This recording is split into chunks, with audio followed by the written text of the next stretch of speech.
काजळ लावण्याच्या वेगवेगळ्या पद्धती या व्हिडिओमध्ये आपण पाहणार आहोत। 4 ते 5 पद्धती मी तुमच्याशी शेअर करणार आहे आणि या ज्या पद्धती आहेत तुम्ही डेली या पद्धतीने काजळ लावू शकता। म्हणजे खूप तामझाम नाही किंवा खूप जास्त झकपक दिसणार नाही, पण डेली मध्ये एक बेसिक पद्धत कोणती असू शकते हे मी तुमच्याशी शेअर करणार आहे। तर चला आजच्या व्हिडिओला सुरुवात करू। नमस्ते माय टू फॅमिली, कशा आहात तुम्ही सर्वजण? सोलापुरी ताई या YouTube चॅनलवरती तुम्हा सर्वांचं मनापासून खूप खूप स्वागत आहे। आशा करते तुम्ही सर्वजण खूप मस्त आणि खूप मजेत असाल। बघा, काजळ बऱ्याच महिलांना म्हणजे की खूप साऱ्या महिलांना सूट होतं, पण काही महिला अशा असतात की त्या महिलांना काजळ सूट होत नाही। ज्याचे त्यांनी ठरवावं की आपल्याला काजळ सूट होतं की नाही, पण शक्यतो हमखास 99% महिलांना काजळ सूट होतं। अशा 1-2% महिला असतील की त्यांना जर काजळ लावला तर माहित नाही, ते बऱ्याचदा मी म्हणजे काजळा संदर्भात मी खूप जास्त निरीक्षण करत असते आणि त्यावरनं मला लक्षात हे आलेलं आहे की काही स्त्रियांना काजळ जे आहे ते सूट होत नाही, त्यांचं वय जे आहे ते खूप जास्त दिसतं। त्यामुळे तुम्ही ठरवायचंय तुम्हाला काजळ सूट होतं की नाही। जर कोणी विश्वासू असतील तर त्यांना सुद्धा तुम्ही विचारू शकता की पण जर तुम्ही काजळ लावत असाल, तुम्हाला काजळ सूट होत असेल तर ताईनो हा व्हिडिओ संपूर्ण पहा। या व्हिडिओमध्ये 4 ते 5 मी पद्धती तुमच्याशी शेअर करणार आहे। तुम्ही ऑफिसला जात असाल किंवा कुठेही डेली जे पण तुम्ही मेकअप करताय, रुटीन असेल तुमचं, त्यामध्ये या पद्धती जर तुम्ही फॉलो केल्या, वेगवेगळ्या पद्धतीने जर तुम्ही काजळ लावलं तर वेगवेगळा लुक तुम्हाला मिळणार आहे। यापूर्वी सुद्धा मी काजळा संदर्भात एक व्हिडिओ शेअर केलेला आहे आणि त्यामध्ये मी तुम्हाला सांगितलेलं आहे की साडीवरती कोणत्या पद्धतीने काजळ लावावं किंवा ड्रेसवरती कोणत्या पद्धतीने काजळ लावावं किंवा खूप जास्त हेवी साडी असेल, कुठेतरी तुम्ही फंक्शनला चाललाय तेव्हाच्या वेळेस कोणत्या पद्धतीने काजळ लावावं यावरती डिटेल व्हिडिओ शेअर केलेला आहे। तो जर तुम्ही पाहिला नसेल तर ताईंनो तो सुद्धा तुम्ही पाहून घ्या।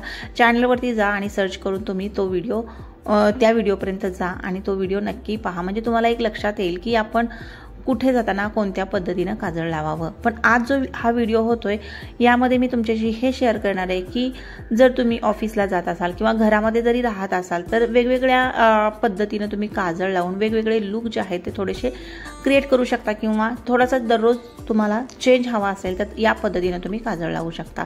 तर बघा, आज मी एक नवीन काजळ मागवलेला आहे आणि ते इथं मी ओपन केलेलं आहे। आता इथं कोणत्याही प्रकारचं प्रमोशन नाहीये, तर खूप जास्त ट्रेंडमध्ये होतं त्यामुळे मी हे काजळ जे आहे ते मागवलेलं आहे। तर सगळ्यात पहिली जी पद्धत आहे ती आहे हाफ वॉटर लाईनला तुम्ही काजळ लावू शकता। म्हणजेच की आपल्या ज्या पापण्या आहेत, पापण्याच्या म्हणजे खालच्या ज्या पापण्या आहेत त्याच्या वरच्या साईडला जी वॉटर लाईन असते, एक लाईन असते बघा, ज्यावरती आपण काजळ लावतो त्याला हाफ वॉटर लाईनलाच लावायचं आहे, संपूर्ण नाही। हाफ वॉटर लाईनला जर तुम्ही काजळ लावलं तर लावून न लावल्यासारखं दिसतं आणि एक सिंपलसा लुक तुम्हाला हवा असेल घरच्या घरी तर तुम्ही हाफ वॉटर लाईनला काजळ लावू शकता। आता इथं दुसरी पद्धत कोणती आहे तर जी वॉटर लाईन आहे आपली त्या संपूर्ण वॉटर लाईनला हलकीशी लाईन मारायची आपल्याला काजळाची, म्हणजेच की फुल वॉटर लाईनला इथं आपण काजळ लावू शकतो। फक्त वॉटर लाईनला लावायचं आहे, इकडे तिकडे कुठेही लावायचं नाहीये। तर ही दुसरी पद्धत आहे। ही हाफ वॉटर लाईनपेक्षा थोडासा पुढचा भाग म्हणू शकतो किंवा थोडासा डार्क आपल्याला लुक हवा असेल तेव्हा संपूर्ण वॉटर लाईनला तुम्ही काजळ लावू शकता। आता बघा, दुसरी पद्धत झाली। तिसरी पद्धत जी आहे ती काय बघा, वॉटर लाईन आणि पापण्या।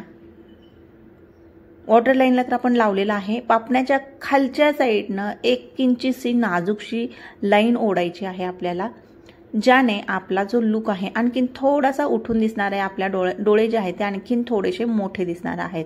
जेव्हा पण तुम्ही वॉटर लाईनला काजळ लावता तेव्हा तितकंसं उठून दिसत नाही, पण जेव्हा तुम्ही पापण्याच्या खालच्या साईडनं एक हलकीशी लाईन ओढता तेव्हा तुम्हाला नक्की तुमचा जो लुक आहे तो उठून दिसणार आहे। तुमचे जे डोळे आहेत ते खूप जास्त उठून दिसणारे आहेत।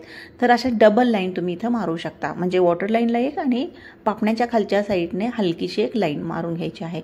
तर ती झाली तिसरी पद्धत। आता बघा, चौथी पद्धत काय आहे, वरच्या ज्या पापण्या आहेत त्याच्या वरच्या दिशेने, म्हणजे की आपण बऱ्याचदा काय वापरतो, आयलायनर जिथं वापरतो तिथं सुद्धा हलकीशी एक लाईन मारू शकता किंवा तिथं तुम्हाला जर डार्क लाईन हवी असेल तरी सुद्धा तुम्ही डार्क लाईन मारू शकता। जेव्हा आपण साडी वगैरे घालतो म्हणा किंवा थोडासा आणखी जास्त उठावदारपणा डोळ्यांमध्ये हवा असेल तर तुम्ही या पद्धतीनं वरच्या पापण्याच्या वरच्या दिशेने हलकीशी लाईन मारून घ्या किंवा डार्क लाईन सुद्धा चालेल तिथं। जर तुम्हाला वरच्या पापण्याच्या वरती काजळ लावायचं नसेल तर तुम्ही वरची जी वॉटर लाईन असते, वरची लाईन इथं वॉटर लाईन असते बघा, तर ही जी वॉटर लाईन असते इथं सुद्धा तुम्ही काजळ भरू शकता आणि तेव्हा टपोरे डोळे तुमचे दिसणार एवढं नक्की. आता बघा आणखीन एक टिप मी इथं सांगते. जेव्हा पण तुम्ही वरच्या म्हणजे पापण्याच्या वरती काजळ लावता तेव्हा तुम्ही खूप जास्त डार्क लाईन जर मारली असेल तर तुम्ही या पद्धतीनं तिथं थोडंसं पसरवून घ्यायचं, जेणे की तुमच्या डोळ्यांमध्ये एक स्मोकी आईज म्हणतात ना, त्या पद्धतीने स्मोकी आईज जर तुम्हाला हवे असतील तर या काजळने तुम्ही हलकंसं तिथं ते काजळ जे आहे ते पसरवून घ्यायचं आहे. आणि आता स्मोकी आईजचा जो मेकअप आहे तो वेगळ्या पद्धतीने आहे, तरी सुद्धा एक हलकासा लुक त्याचा तुम्हाला क्रिएट करायचा असेल तर तुम्ही आणखीन डार्क तिथं काजळ लावू शकता आणि आणखीन थोडंसं जास्त पसरवू शकता. तर बघा आता लास्टला तुम्ही आणखीन एक टिप सांगेन. जर तुम्हाला डोळे खरंच खूप मोठे दाखवायचे असतील, तुमचे डोळे खूप छोटे असतील तर तुम्ही इथं काय करू शकता, तुम्ही जी लिपस्टिक लावलेली आहे ती लिपस्टिक इथं सुद्धा वापरू शकता. हलकं एकदम हलकंसं लावायचं आहे, खूप जास्त नाही. आणि यामुळे तुमचे डोळे जे आहेत ते एकदम टपोरे आणि सुंदर दिसणारे आहेत. तुम्ही नक्की फॉलो करून पहा, तुम्हाला सुद्धा डोळ्यांमध्ये जो फरक आहे तो जाणवणार आहे आणि तुमच्यासोबत बाकीच्यांना सुद्धा हे डोळे जे आहेत ते खूप जास्त आवडणारे आहेत. तर मी कोणतं काजळ लावलेलं आहे बघा, इथं खूप जास्त आजकाल ट्रेंड करत आहे, हे आहे रेनीचं मिडनाईटचं काजळ आणि खूप सुंदर आहे, मी वापरलं. आणि जे लॅक्मीचं काजळ होतं त्यापेक्षा खूप जास्त काळ हे टिकतं आणि खूप डार्क सुद्धा आहे. तुम्ही सुद्धा नक्की ट्राय करू शकता, मी टॅग केलेला आहे, नक्की घेऊ शकता. तर अशा वेगवेगळ्या पद्धतीने जर तुम्ही काजळ लावला तर डेली तुम्हाला थोडासा लुक मध्ये चेंज दिसेल आणि तोचपणा दिसणार नाही. तर आशा करते तुम्हाला या बेसिक ज्या पद्धती आहेत त्या आवडल्या असतील आणि तुम्ही फॉलो नक्की करा. खूप सोप्या पद्धतीनं अशा काही छोट्या मोठ्या गोष्टी ज्या आहेत त्या चेंज केल्या तर आपल्या लुक मध्ये सुद्धा चेंज दिसतो. तुम्ही नक्की ट्राय करा.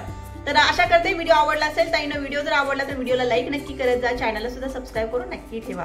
आणि काजळ कोणतं वापरते, काय वापरते या संदर्भात तर मी सांगितलेलं आहे. अलीकडेच हे काजळ मी मागवलेलं आहे आणि खरंच खूप छान आहे आणि लॉंग लास्टिंग आहे, बराच वेळ टिकतं. या अगोदर जे पण मी काजळ वापरलेली होती ती काजळ थोडेसे म्हणजे पटकन निघून जायची, पण हे जे आहे ते हे काजळ खूप जास्त लॉंग लास्टिंग आहे. तुम्ही नक्की ट्राय करू शकता. जर खरेदी करायचं असेल तर टॅग केलेला आहे, तुम्ही घेऊ शकता. आशा करते व्हिडिओ आवडला तर व्हिडिओला लाईक केला असेल आणि चॅनलला सुद्धा सबस्क्राईब करून नक्की ठेवला असेल. बघा ताई चॅनलला कशासाठी सबस्क्राईब करायचं, आपली जर भेट पुन्हा व्हावी असं वाटत असेल तर चॅनलला सबस्क्राईब करणं तितकंच महत्त्वाचं आहे, जेणेकरून आपली जी भेट आहे परत होईल. मी जेव्हा पण नवीन व्हिडिओ टाकते ते तुमच्यापर्यंत पोहोचतात जर सबस्क्राईब केलं तर. जर तुम्ही सबस्क्राईब नाही केलं तर माझे परत व्हिडिओ तुमच्यापर्यंत येणार नाही. तर त्यासाठी चॅनलला सबस्क्राईब करून ठेवा, व्हिडिओला लाईक करा. परत भेटू नवीन व्हिडिओमध्ये. तो बाय बाय.